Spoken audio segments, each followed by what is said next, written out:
I think there's a personal success is that the VP of engineering sleeps a little bit better during the weekend.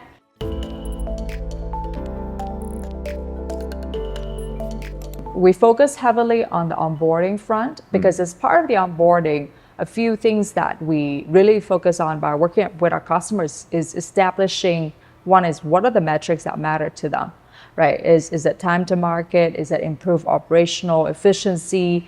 Is that increasing coverage? What are, let's say, no more than four? What are the four main metrics that they really want us to improve on?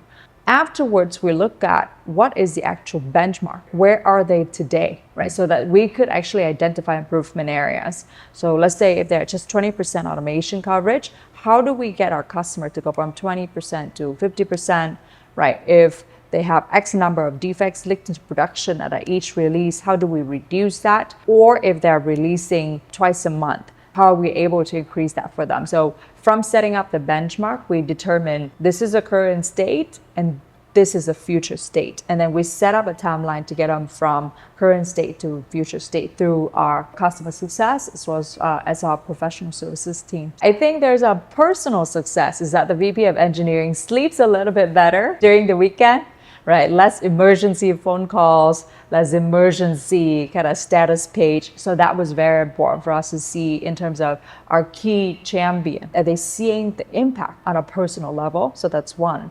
But secondly, there's some other organizational impacts that we're tracking. Automation coverage is key, right? Number of defects is key. But also we look at how well trained the QA team members are from an automation maturity standpoint. Many of them were from manual over, or many of them was from open source over.